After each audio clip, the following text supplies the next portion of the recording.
In today's video, I'm going to teach you how to use ClickUp Gantt view for projects. To get started, open the space, folder or list that contains the project you want to manage. This is important because your Gantt view will be created inside that specific area, so make sure you're in the right location before moving forward.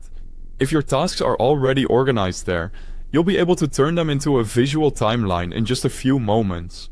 Once you're inside the project area, go to the Views bar and click the plus sign labeled View. This is where you can add a new way to look at your work. ClickUp offers several view types, but for project scheduling and timeline planning, the Gantt view is especially useful because it helps you see tasks laid out across time. From the list of available view types, choose Gantt. After that, enter a name for the view and create it.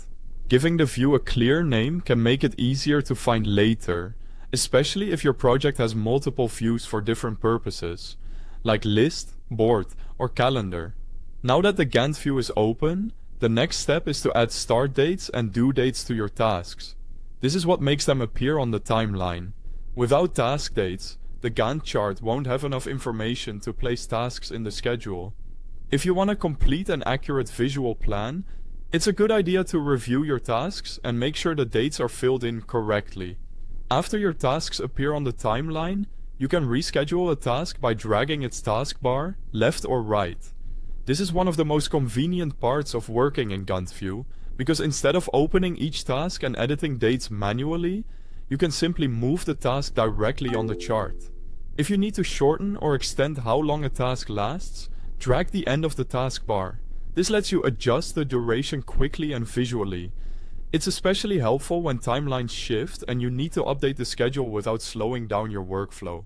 To show how tasks depend on one another, drag the connector from one taskbar to another task.